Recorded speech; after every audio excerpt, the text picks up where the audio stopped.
শালবাগান গ্রামের মানুষেরা ছিল কৃষি নির্ভর। তাদের গ্রামে বিভিন্ন ধরনের আলু চাষ করে তারা খুব লাভবান হতো।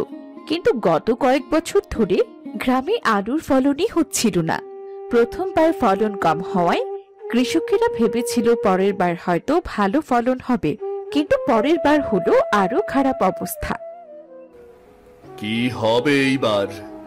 এভাবে আলুর ফলন খারাপ হলে তো আমাদের গ্রামের অবস্থা আরো খারাপ হয়ে যাবে। তখন তো আমাদের পথে বসতে হবে। কি করব আমরা? কিভাবে সংসার চালাবো? ছেলে মেয়েকে কি খাওয়াবো? ওপরওয়ালা, তুমি এ কি সর্বনাশ করে দিলে আমাদের! এ কি সর্বনাশ করে দিলে! কিছুক্ষণ পরে সেখানে হাজির হলো কৃষক রহিম মিয়া। চোখে মুখে চিন্তার ছাপ নিয়ে সে রমিজ আলীর পাশে বসলো। ভাই রমিজ, এটি অভিশাপ আসলে আমাদের গ্রামের ওপর। এই অভিশাপ থেকে আমরা কিভাবে মুক্তি পাব? কিছু একটা তো আমাদের করতেই হবে, না হলে যে ছেলে মেয়ে নিয়ে পথে বসতে হবে। সেটাই তো ভাবছি, কি করব আমরা? কোথায় যাব? কিভাবে আমরা আবার নতুন করে আলুর ভালো ফলন আনবো? কি করে বাঁচবো আমরা?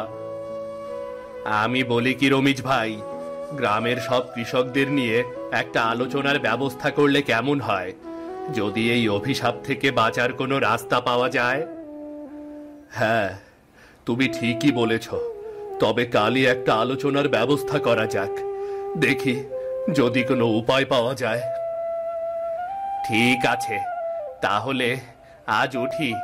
কালকে আলোচনার খবরটা আমি সবাইকে পৌঁছে দেই। এই উদ্দেশ্যে যদি উপরওয়ালা আমাদের দিকে ফিরে তাকান। হ্যাঁ দাদা, সেই আশাই তো করছি। কিছু একটা উপায় যেন পাই। আচ্ছা, আমিও উঠি তাহলে।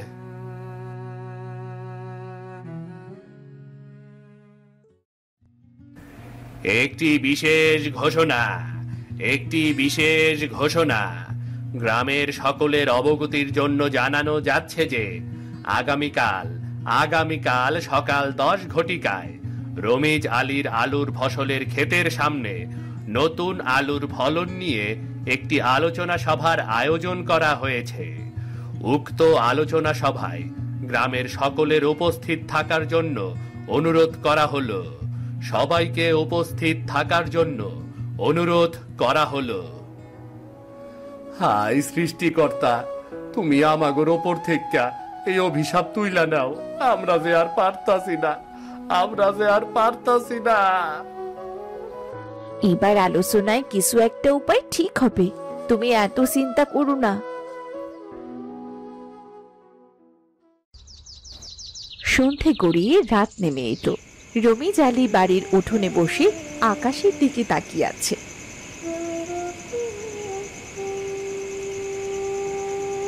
এরই মধ্যে রোকিয়া এসে তার কাছে বসলো। না গো, কি আর ভাববো? ভাবনা তো একটাই, কি করে আবার সেই আলুর ফলন ফিরিয়ে আনতে পারবো।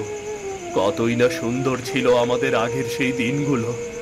দেখি কালকে সবাই এক জায়গায় বসে সবাই মিলে কোনো একটা সিদ্ধান্ত অবশ্যই নেওয়া হবে। তুমি এত ভেবো না তো, আমার মন বলছে দেখো উপরওয়ালা নিশ্চয়ই একটা পথ খুঁজে দেবেন। এবার অনেক রাত হয়েছে, এসো ঘুমোতে এসো।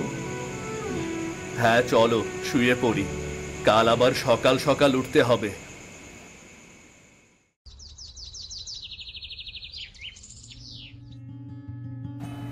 পরের দিন সকালে ধীরে ধীরে দল বেঁধে আসতে লাগলো গ্রামের সবাই। সবার মাথায় একটাই চিন্তা, কি করে আলুর ফলন ভালো করা যায় আর কি করে আগে সেই দিনগুলোতে ফিরে যাওয়া যায়। আজকে আলোচনার মাধ্যমে যেন একটা উপায় বের হয়। ছেলে মেয়ে নিয়ে পথে বসার অবস্থা প্রায়। আর যে দিন চলে না, কি করব কিছুই তো বুঝে উঠতে পারছি না।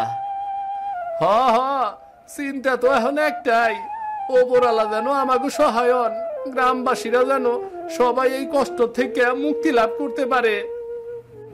আমি তাহলে আসছি, দেখি কি হয় আজকের আলোচনায়। আচ্ছা এসো, তবে আমার মন বলছে আর যা হবে ভালোই হবে। তুমি দেখো, উপরওয়ালা নিশ্চয়ই আমাদের একটা পথ দেখাবেন আর আমাদের সব কষ্ট দূর করে দেবেন। হ্যাঁ, তোমার কথাই যেন সত্যি হয়। তোমার কথা শুনলে একটু ভরসা পাই।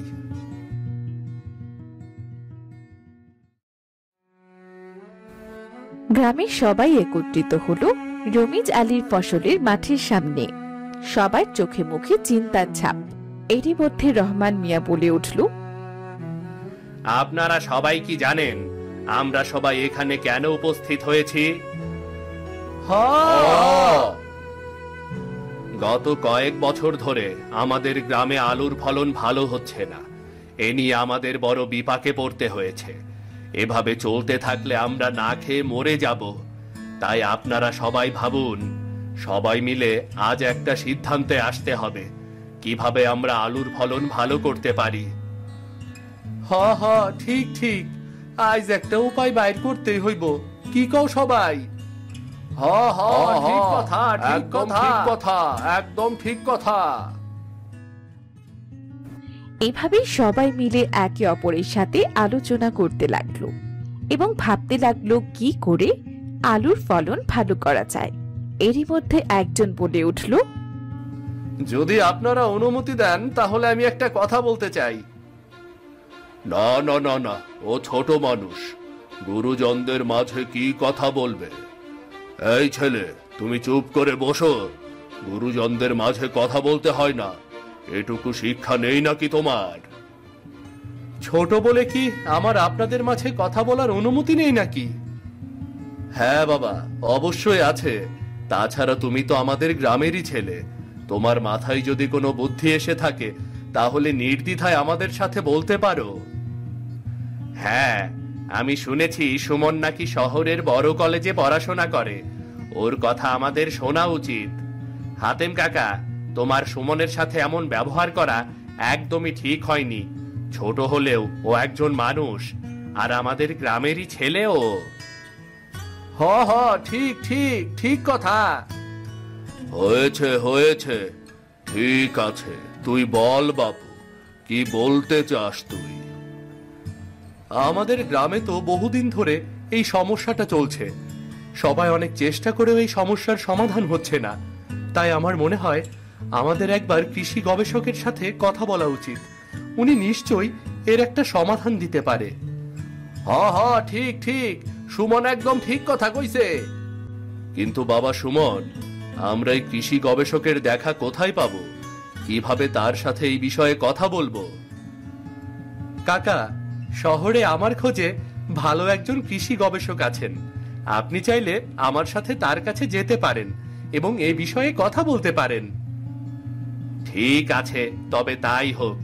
কাল সকালে তাহলে রমিজ আলী আর আমাদের সুমন শহরের কৃষি গবেষকের উদ্দেশ্যে রওনা হবে। তবে তাই করা হোক।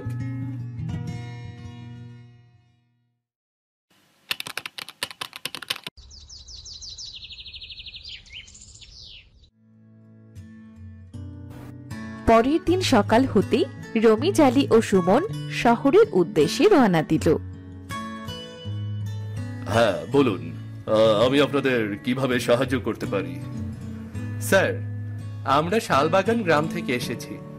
আমাদের গ্রামে গত কয়েক বছর ধরে আলুর ফলন ভালো হচ্ছে না, তাই আপনার কাছে পরামর্শের জন্য আসা আর কি। একটু যদি আমাদের সাহায্য করতেন। আলুর ফলন ভালো হচ্ছে না? না, হচ্ছে না। গত কয়েক বছর ধরে আমাদের আলুর ফলনের অবস্থা খুবই খারাপ। এখন ছেলে মেয়ে নিয়ে পথে বসার মতো অবস্থা হয়েছে আমাদের। স্যার, আপনি এই বিষয়ে একটু সাহায্য করেন না? তা না হলে আমাদের গ্রামবাসীর আর কোনো উপায় থাকবে না, কোনো উপায়ই থাকবে না। আপনারা এত হতাশ হবেন না। সব সমস্যারই সমাধান রয়েছে। আমি বুঝতে পেরেছি আপনাদের সমস্যা, এবং এই সমস্যার সমাধানও আমার কাছে আছে। আপনার কথা শুনে খুবই শান্তি লাগলো স্যার। অনেকটা স্বস্তি ফিরে পেলাম, নিশ্চিন্ত হলাম। আমাদের গ্রামের সবাই আবারও আগের দিনে ফিরে যেতে পারবে, এটা ভাবতেই মনটা খুশিতে ভরে গেল। হ্যাঁ, অবশ্যই আপনারা আবার আগের দিনে ফিরে যাবেন। এই আলুর নাম হলো হাইব্রিড আলু। এই ফলন খুবই ভালো হয়। শুধু তাই নয়, শীত, গ্রীষ্ম, বর্ষা সব ঋতুতেই এই আলুর ফলন সম্ভব। এবং এই আলুর চাষের মাধ্যমে আপনারা আগের মতো সুন্দর দিনে ফিরে যেতে পারবেন। আশা করি এই আলুর বীজ আপনাদের পুরো গ্রামকে হতাশা থেকে মুক্ত করবে এবং অভাব অনটন মুক্ত একটি গ্রাম হিসেবে পরিচিত করবে। এ তো খুব আনন্দের কথা। তাহলে চলো চাচা, আর দেরি না করে আজই আমরা আলুর বীজ রোপণ করি। ঠিক আছে, তাহলে আপনারা কিছু হাইব্রিড আলুর বীজ নিয়ে রোপণ করুন এবং আগামী 3 মাস অপেক্ষা করুন। আশা করছি 3 মাস পরেই আপনারা এর সুন্দর একটি ফলন দেখতে পাবেন। জি স্যার, আমরা তাহলে কিছু বীজ নিয়ে যাচ্ছি। যদি ফলন ভালো হয় তবে গ্রামের মানুষ স্বস্তি পাবে এবং পুনরায় তারা আলু চাষে মনোযোগী হবে।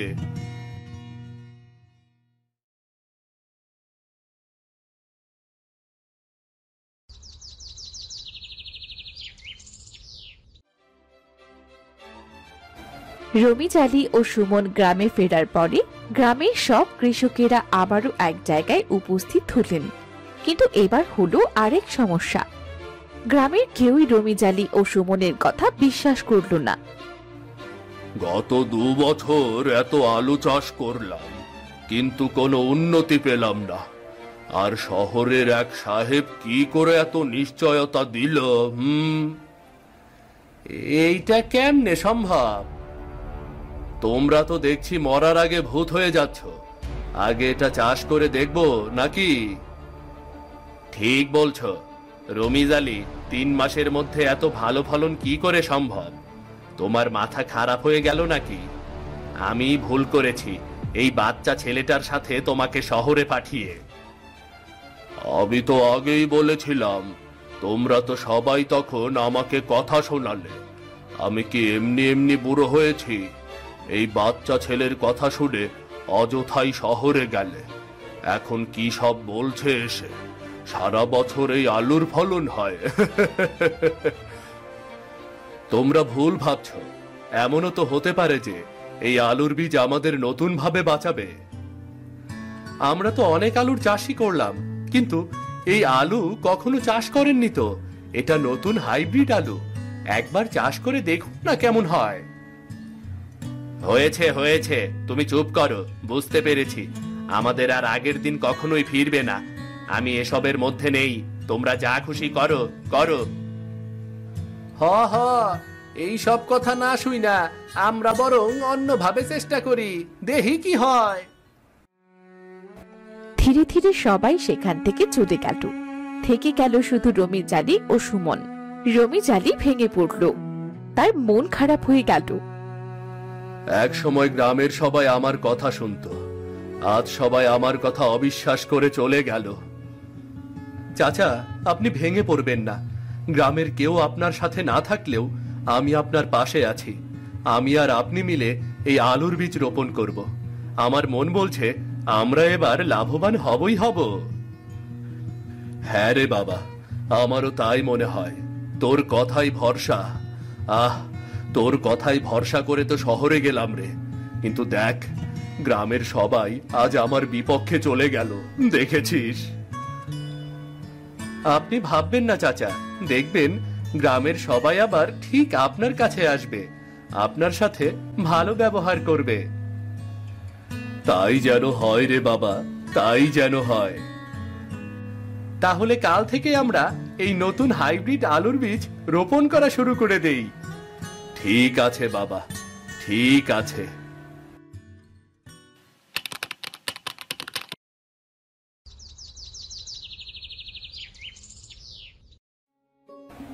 পরের দিন সকালে রমিজ আলী ও সুমন ফসলের মাঠে গেল নতুন হাইব্রিড আলু রোপণের জন্য, এবং তারা দুজনে খুব সুন্দরভাবে বীজ রোপণ শুরু করলো।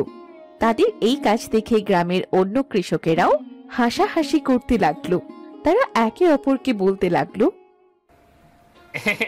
দেখো দেখো, যেইখানে আমরা 2 বছর ধরে কোনো আলুর ফলন আনতে পারি নাই, সেইখানে রমিজ আলী নাকি ওই বাচ্চা বলার কথা শুই না 3 মাসে নতুন আলুর ফলন আনবো। কথায় আছে না, পাগলে কি না করে। আবাগর রমিজালি তো এখন পাগল হইয়া গেছে। ওই বাচ্চা ছেলের কথা হই না, চলো চলো এইখানে দাঁড়াইয়া অগর পাগলামি না দেখা আমরা আমাগর কাজে যাই। কি কইরা এরা কষ্ট দূর করতে পারে তাই নিয়ে ভাবি আমরা। হ্যাঁ তাই চলো চলো।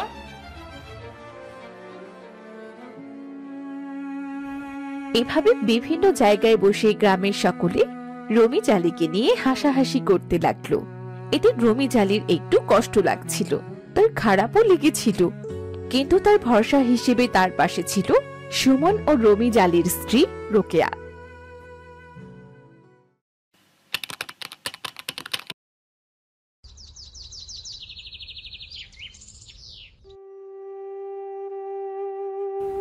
গিন্নি, আজ 2 মাস পার হয়ে 3 মাস পড়লো, কিন্তু আলুর বীজে তো কোনো পরিবর্তন আসলো না। এখনো তো 1 মাস আছে নাকি? তুমি এত ভেবো না তো। তা তো আছে, কিন্তু গ্রামের অন্যরা খুব হাসাহাসি করে। আমার আর ভালো লাগছে না, আমি আর পারছি না গিন্নি, আমি আর পারছি না, কিছুতেই পারছি না। আজ সবাই তোমাকে নিয়ে হাসছে, কাল এরাই সকলে তোমাকে নিয়ে গর্ব করবে দেখো।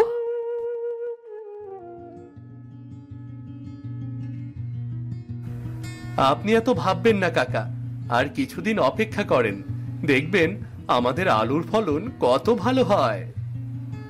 সেই অপেক্ষাতেই তো আছি রে বাবা। তুই তোর কাকিমা আর ওপরওয়ালাই আমার একমাত্র ভরসা রে।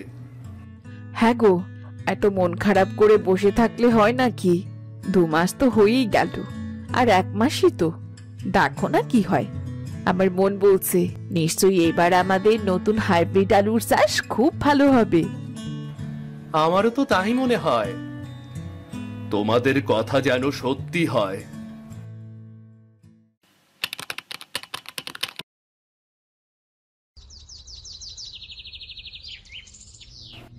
এভাবেই হতাশা, দুশ্চিন্তা আর মানুষের কটূক্তির মধ্য দিয়ে রমিজালি 3 মাস পার করল। 3 মাস পরে রমিজালি, সুমন ও রোকেয়া ফসলের ক্ষেতের সামনে দাঁড়িয়ে আছে। তাদের চোখ মুখে আনন্দের হাসি। আলুর ফলন এক অন্যরকম রূপ ধারণ করেছে। চাচা, বলেছিলাম না ভরসা রাখুন। দেখলেন তো, গত 2 বছরে যে ফলন হয়নি, এই নতুন হাইব্রিড আলু আমাদের সেই ফলন দেবে। হ্যাঁ রে বাবা, আজ মনটা খুশিতে ভরে উঠল। মনে হয় গত 2 বছরে আমি এমন আনন্দ একবারও পাইনি। আমার যে কি ভালো লাগছে। ভরসা রাখতে হয় গো, উপরওয়ালা আমাদের সহায় হয়েছেন। আমাদের অভাবের দিন শেষ হয়েছে এবার। হ্যাঁ গো, শেষ হয়েছে, শেষ হয়েছে।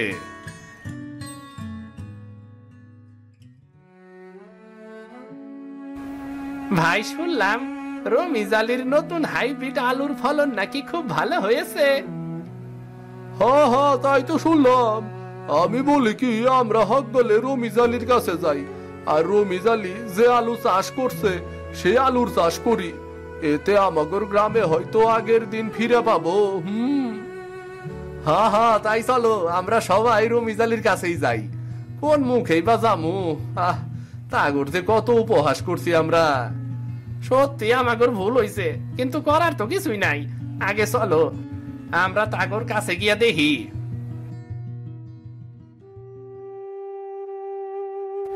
রমিজ ভাই, বাবা সুমন, আমি বুঝতে পারিনি, আমার ভুল হয়ে গেছে, আমি অনুতপ্ত। বয়সে ছোট হলেই যে তোর কথা ঠিক হবে না, এটা একটা ভুল ধারণা। অনেক সময় ছোটদের মধ্যেও অনেক প্রতিভা লুকিয়ে থাকে, তারাও অনেক কিছু জানে। হ্যাঁ, আমি গ্রামের বয়োজ্যেষ্ঠ হয়েও তোমাদের কত কি বলেছি, ছি ছি ছি ছি। কিন্তু গ্রামে শুধু আলুর ফলন চাষ করলেই হবে না।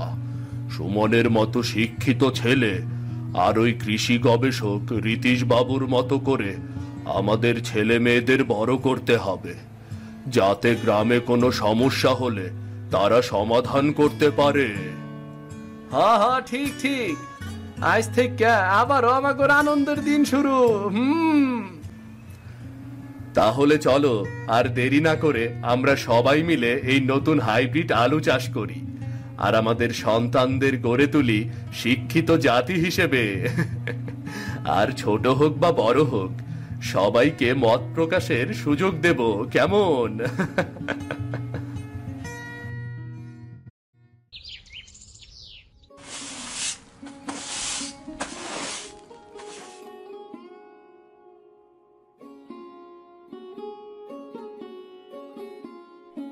হগো শুনছো, আমার না বাপের বাড়ি যাইতে খুব মন চাইতাছে, আইজ আমারে লইয়া যাইবা? কয়দিন আগেই না ঘুরাইলা, এখন আবার যাবা? কই কয়দিন, মেলা দিনই তো হইছে, আইজ একটু লইয়া যাও না। আচ্ছা ঠিক আছে, লইয়া যাবো। তয় এত ভোরে কেন? আরে এইটা আমারে কেন জিগাইতাছো? আমার মন চাইছে তাই যামু, তুমি লইয়া যাইবা কিনা হেইটা কও। আচ্ছা ঠিক আছে, যাবা বইলা যখন নিয়ত কইরাই ফালাইছ, তোমারে আটকাইতে পারবো এমন কারো সাধ্য নাই, বুঝলা? আইসা যাওনি যখন লাগবো, খালি হাতে যাইবা নাকি? নতুন জামাই বইলা কথা। ও আচ্ছা আচ্ছা, মিষ্টি নিতে হইব তাই তো? ওই গলির মোড়ে মহেশের দোকান আছে না, ওইখান থেকে এক হাড়ি নিয়ে আসমুনি, কেমন? কি এক বোকারে বিয়া করছি, নিজের মাথায় তো কোনো বুদ্ধি শুদ্ধি নাই। আমি মনে করায় না দিলে তো খালি হাতে ঢ্যাং ঢ্যাং কইরা শ্বশুর বাড়ি চইলা যাইতা। আরে ধুর, কি সব যে কও না। মিষ্টি কেনার কথা আমার মাথায় আইছিল, আমার কনের আগেই তুমি তো কইয়া দিলা। হ হ ওইসে, আর ঢং করন লাগবো না। আচ্ছা বাদ দাও, তোমার একটা কথা কই। আবার কি কইবা? তোমাগো বাড়ি যাইতে হইলে তো কাদার রাস্তা, নদীর পার, এই সব পার হইতে হইব। তাই আমি না যাই, তুমি না হয় একাই যাও, কেমন? এইটা কোনো কথা কইলা তুমি? তুমি ছাড়া আমি একলা কেমনে যামু কও? তুমি তো আমার ভরসা। ভাবলাম আজ একটু শান্তিতে সারাটা দিন বাড়িতে শুইয়া ঘুমামু, তার হইল না। কি আর করা, বউয়ের আবদার তো আর ফেলা যায় না। ওরে বাবা রে, শখ কত! ঠিক আছে তই চলো, কিন্তু হন, আমার কইলাম কাদার রাস্তায় হাঁটার অভ্যাস নাই। ওই কাদার রাস্তায় গিয়ে যদি পিছলাইয়া যাই, তখন আমারে দেখা আবার হাসবা না কইলাম। কাদার মধ্যে মানুষে যেন আর হাঁটে না, দোস্ত তোমার ওই বোকা হাঁটার। তোমার হাঁটনের ধরনটাই জানি কেমন। হন, আমি যদি না থাকি তাইলে তুমি 1 মাইলও যাইতে পারবা না। আমারে ছোট কইরা দেখো না কইলাম, বুঝলা? ওরে বাবা, আমি আবার কবে তোমারে ছোট কইরা দেখলাম? আমি তো চাই তুমি আমার লগেই থাকো, এজন্যই তো বলছি। হ হ ঠিক আছে, আমি যামু, তোমার খুশি আমার খুশি। সত্যি নাকি গো? তুমি এত ভালা কেন? এইটা তো জানি না, তয় তুমি যদি না থাকতা আমি একেবারে অগোছালো মানুষ হয়ে যাইতাম গো। হইছে হইছে, আমারে আর পাম দেওয়ান লাগবো না। তুমি হাত মুখ ধুইয়া লও, আমি খাওন দিতাছি।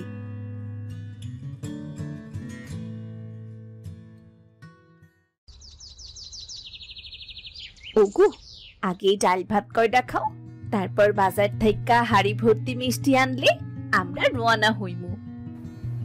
ও, আমার তো ভাবতেই ভাল লাগতাছে, নতুন জামাই, নতুন বউ আর শ্বশুর বাড়ি, সেই মজা হইব।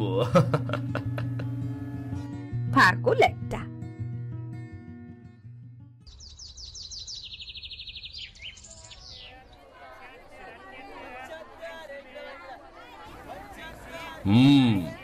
মিষ্টি না নিলে মিথিলা মুখ বাঁকাইয়া থাকবো। শ্বশুর বাড়ি যাইতাছি, 1 হাড়ি মিষ্টি তো চাই চাই।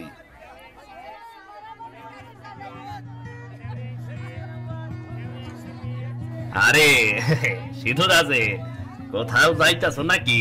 মুখ দেখা তো মনে হইতাছে মনের মধ্যে খালি আনন্দ আর আনন্দ। আরে দাদা, আনন্দ হইব না কেন? নতুন বউরে লইয়া শ্বশুর বাড়ি যাইতাছি, ভাবলাম খালি হাতে গেলে কেমন হয় না, তাই 1 হাড়ি মিষ্টি লাগবো। তাই তো, নতুন জামাই যদি শ্বশুর বাড়ি যায় মিষ্টি ছাড়া গেলে মান ইজ্জত থাকবো না। রাস্তা দিয়া মিষ্টির হাড়ি নিয়ে হাঁটবা, লোকে কইব দেহ জামাইটা কি দারুন দেহ।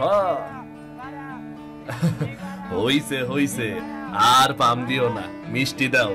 আমি খালি একটা কথাই ভাবতাছি, আমি তো কেদার রাস্তা দেখলেই পিছলাইয়া পড়ি, কি যে হইব।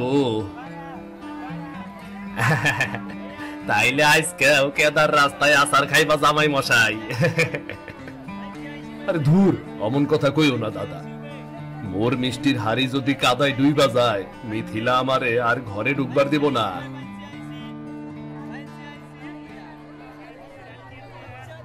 নাও নাও, এই হাড়ি ভর্তি রসগোল্লা, শ্বশুর বাড়ির সবাই খাইয়া খুব খুশি হইব। আমার দোকানের মিষ্টি বইলা কথা। দেখছ, তুমি না থাকলে আমারে কেডা এইভাবে সাজাই দিত কও। তাই তোমার একটা কথা কই, শ্বশুর বাড়ি যাইয়া নিজেই বেশি মিষ্টি খাইও না, কিন্তু বউয়ের সামনে আবার হাড়ি খালি কইরা ফালাইও না, তাইলে কইলাম ইজ্জত মাঠে মারা যাইব। আরে ধুর, আমি এত থুথা নাকি রে? তয় যদি মিষ্টির স্বাদ বেশি হয়, একটা দুইটা চুপচাপ পেটের ভেতরে ঢুকাইতেও পারি।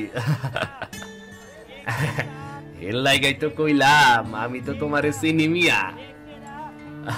যাই হোক, আমি এখন শ্বশুর বাড়ি যাইতাছি, আমার লাইগা আশীর্বাদ কইরো দাদা, আমি যেন সুস্থ সবল ভাবে ফিরাইতে পারি গো। আরে দাদা যাও, ভালোই ভালোই যাও, আর শ্বশুর বাড়ি থেকে ফিরে আমার লগে দেখা করবা। মিষ্টি যদি মজা লাগে তাইলে সামনের বার তোমার এই মিষ্টি আরো দিমু। ঠিক আছে দাদা, আমি তাইলে যাই, বেশি বেলা হইয়া গেলে আবার রোগ বেশি হইয়া যাইব।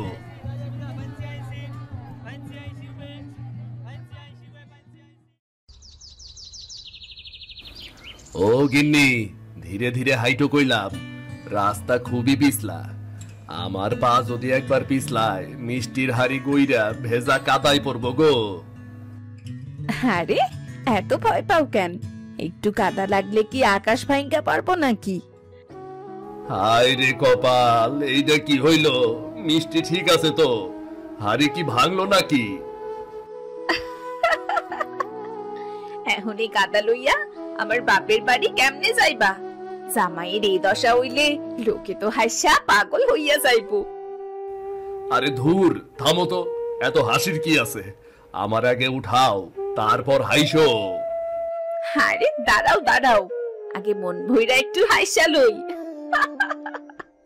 এই যে একেবারে কাদার রাজা।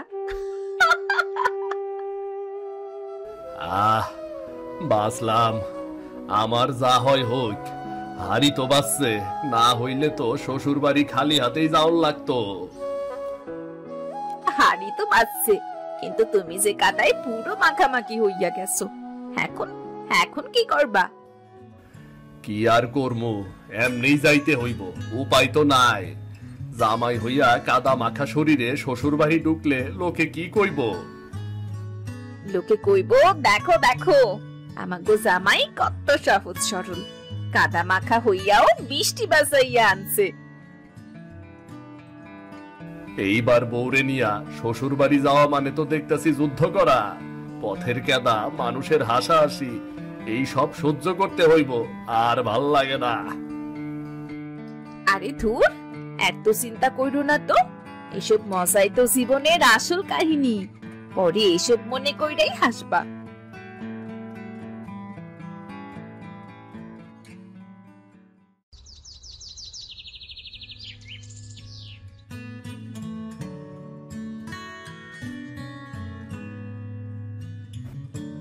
মা মা, দেখো তো কে আইছে।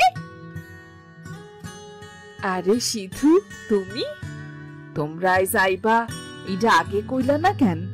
আমাকে তো কোনো প্রস্তুতি নাই। আপনার মাইয়া হঠাৎ কইরা আসার কথা কইল মা, ভাবলাম আপনাকে একটা চমক দেই, কিন্তু পথের কেদা আমারই চমকাইয়া দিল। হায় হায়, জামাইয়ের এই হাল হইছে কেমনে? লুঙ্গি গামছা সবখানে খালি কাদা, এইভাবে মানুষ শ্বশুর বাড়িতে আসে? সেই কথা আর কইও না মা, রাস্তায় পিছলা খাইয়া পড়ছিল, তাই তোমার জামাই হাড়ি কিন্তু শক্ত কইরাই ধইরা রাখছিল, তাই মিষ্টিগুলা অক্ষতই আছে। হ, তাই তো দেখতাছি জামাই নিজের চিন্তা না কইরা আগে মিষ্টি বাঁচাইছে। আমি ভাবছিলাম এখন যদি মিষ্টির হাড়ি ভাইঙা যায় তাইলে শ্বশুর বাড়ি মুখ দেখামু কেমনে। ধুর বাপু, এইটা কোনো কথা নাকি? খালি হাতে আইলেই বা কি? যাও বাবা যাও, আগে গোসল কইরা লও, তারপর খাইতে দিতাছি।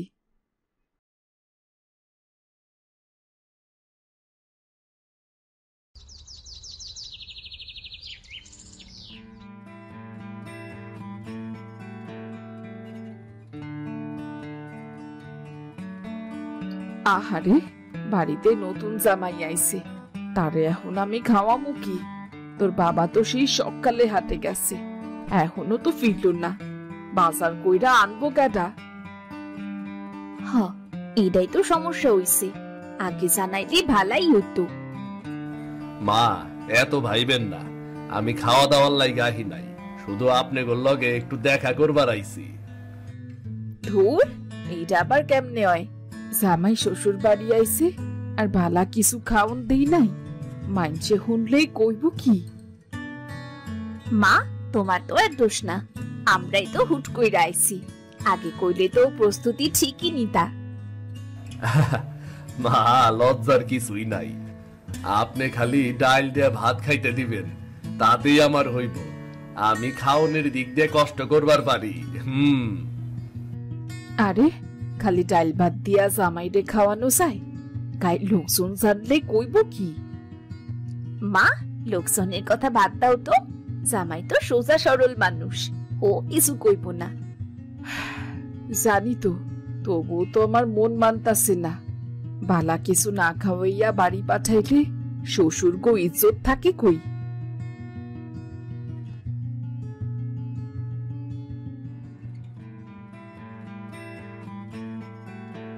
ওরে বাবা, ঘরে তো কেবল কিছু শুকনা মাছ আর এক ঝুড়ি মুলাই আছে, ওই দিয়াই তরকারি বানাইতে পারি। মা, এইটা তো ভালো কথা, ওই দিয়াই রান্না সাইরা ফেলো। মূলা? ঠিক আছে মা, তাই দিয়ে বানাইয়া দেন, আমি ওইটাই খামু মা। আহ, এমন সরল জামাই পাওয়া সত্যি ভাগ্যের ব্যাপার। তাইলে ওই মুলা দিয়াই রান্না শুরু করি। মা কি কইলো শুনলা? এখন মুলার তরকারি খাইতে হইব, আপত্তি কইরো না কিন্তু। আরে না, আমি আপত্তি করুম কেন? তোমরা যা ভালো মনে করো তাই করো।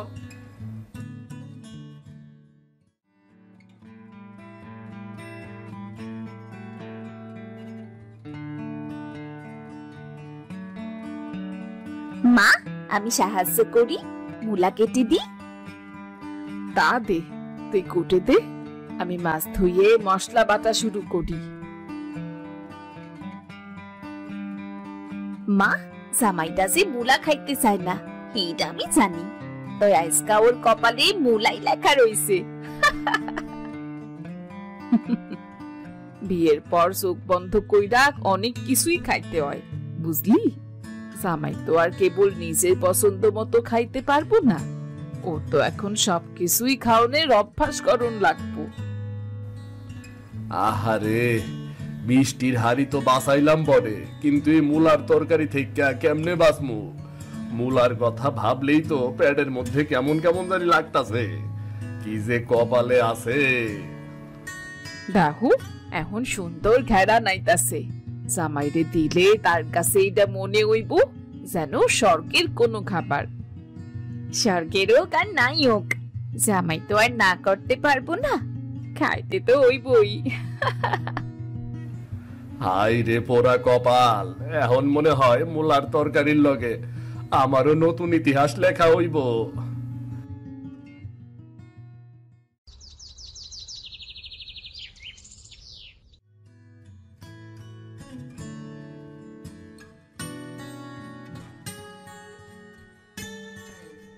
এই লো বাবা, গরম গরম ভাত আর তরকারি, তুমি খাইবা বইলা অনেক যত্ন কইরাই রানলাম। জি মা, ধন্যবাদ। ওরে বাবা, এই মূলার গন্ধ, শ্রী আমার বমি বমি লাগতেছে। কি হইল, খাওয়ান শুরু করো না কেন? তোমার জন্যই তো মা এত কষ্ট কইরা রান্না করলো। হ হ হ, শুরু করতেছি তো।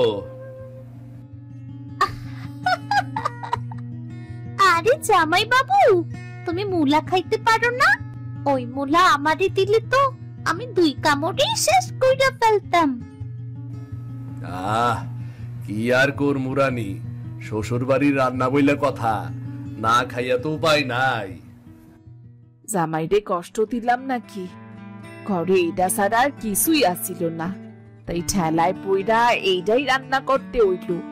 মন খারাপ কইরো না বাবা। না মা, না, একদমই না। খুবই খুবই মজা হইছে মা, খুবই মজা হইছে। মজা হয়েছে নাকি? দেখি দেখি, আর একটু তরকারি দি। না না না, ঠিক আছে, এইটাই যথেষ্ট, ঠিক আছে। জামাই বাবু, তোমার মুখের চেহারা সব ফাঁস কইরা দিছি, ভালো লাগতাছে না তাই না? আই রানী, বেয়াদবি করিস না।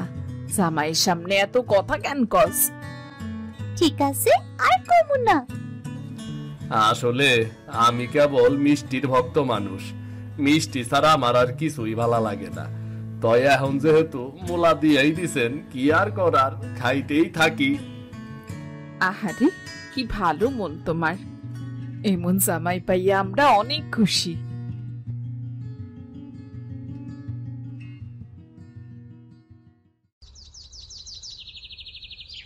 কি গো, তুমি ঠিক আছো তো? মুলা খাইয়া কোনো সমস্যা হইতাছে নাকি? আরে না গিন্নি, কি হইব? শ্বশুর বাড়ি একটু কষ্ট করলে বউয়ের আদর নাকি বেশি পাওন যায়।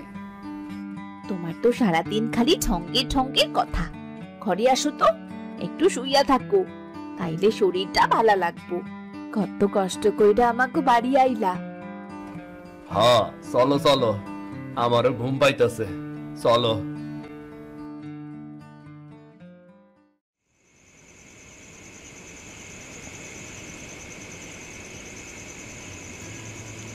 এই নাও বাবা, রাইতেও গরম গরম ভাত, আবার তরকারিও রান্না করলাম, মূলা দিয়া মাছ। আবার মূলা? আহারে, আমার এই পেটটারে কে বাঁচাইব রে? আইসা মা, দেন দেন দেন। দুপুরে না তুমি কইলা মুলার তরকারি খুব মজা হইছে, তাই রাইতেও মা আবার মুলাই রাখছে। হ হ, একদম মজাই মজা, মজা।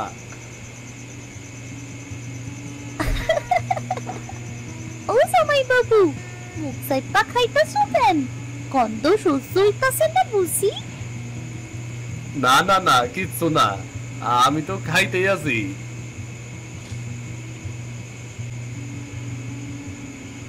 ওরে বাপরে, এখন তো পেট গরম হইতাছে। এখন হুট কইরা যদি গরম বাতাস বাইর হয়, তাইলে তো সর্বনাশ। কি গো, খাইতে কি কোনো সমস্যা হইতাছে নাকি? না না না না, কোনো সমস্যা নাই, মূলা খাইতে আমার খুব ভালো লাগতাছে। নেও বাবা, আরো তরকারি দি। জামাই তো চুপচাপ খাইতাছে, তার মানে ওর ভালোই লাগতাছে। না মা, আর দরকার নাই, এইটুকুই যথেষ্ট। জামাই বাবুর চেহারা সব কইরা দিতাছি, মনে হইতাছে যেন পেটের মধ্যে জ্বর শুরু হইছে। ধুর, তুমি কোনো দিকে কান্না দিয়া চুপচাপ খাইতে থাকো তো, আজকা মুলাই এই বাড়ির নায়ক। নায়ক যদি এমন হয়, তাইলে দর্শকের পেটের 12টা তো বাজাই ছাড়বো।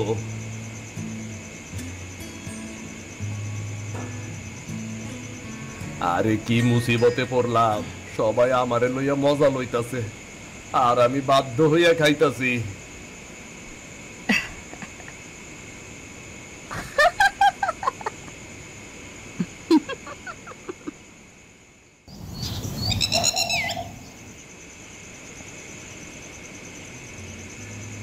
আরে শোনো বাবা, তোমার বাবা যখন ছোট আছিল, তখন একবার হাটে যাইয়া বলো না মা। খুবই মজার কথা হইতাছে। ও ইস, কি গন্ধ রে বাবা। জামাই বাবু, তুমি এইটা কি করলা? হাই হাই, সবার সামনে এটা কেউ করে? আমার মান ইজ্জত সব শেষ। ওরে বাপুরে, দয়া করো, এটা কেমন গন্ধ বাইর হইল? এটা তো একেবারে যুদ্ধে ব্যবহার করার মতো। আমি তো ইচ্ছা কইরা করি নাই, প্যাডের দোষ। এখন কি আর করা? মা, তোমার জামাই তো ঘরটারে সুবাসে ভরাইয়া দিছে। জামাই বাবুরে তো নতুন নাম দেওয়া লাগবো, পাদের রাজা।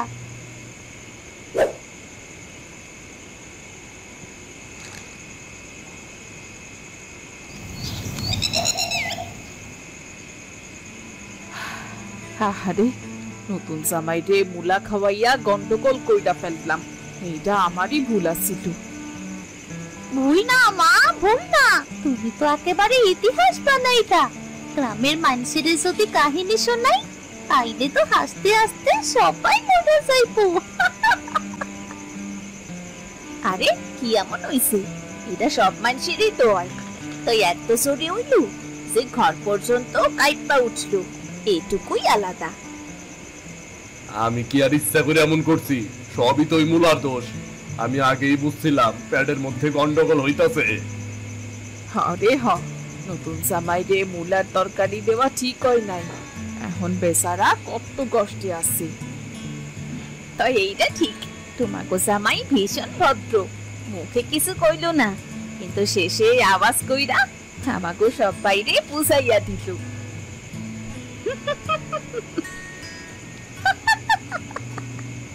আমি কিন্তু কাল স্কুলে গিয়া সবাইরে কইয়া দিমু, কুমু আমাকে জামাই বাবু পাদের রাজা। তোর বেয়াদব, জামাই রে কেউ এগুলা কয়? থাই, ওরে কইতে দেন মা, ও ছোট মানুষ। ওর বন্ধুগো কাছে কইয়া যদি একটু মজা পায়, তাতে ক্ষতি কি? বাবা, তুমি মন খারাপ করো না, আমরা সবাই তোমারে খুব ভালোবাসি। এই ঘটনা হইল, তুমি তো আমাগো ঘরের মালিক। আমি মন খারাপ করি নাই মা, আমি আসলে আপনাকে খুশি দেখা অনেক খুশি হইছি। যাই হোক, এই দিনটা আমি জীবনেও ভুলবার পারুম না। আমিও না। জামাই রে মুলা খাওয়াইয়া আজ যে মজার কাহিনী ঘটলো, এইটা জীবনে হয়তো আর কোনোদিনই দেখবার পারবো না। সারা জীবন আমার এই কাহিনী মনে থাকবো। ভিডিওটি যদি আপনাদের ভালো লেগে থাকে তাহলে চ্যানেলটি সাবস্ক্রাইব করে দিন, লাইক আর কমেন্ট করতেও ভুলবেন না কিন্তু।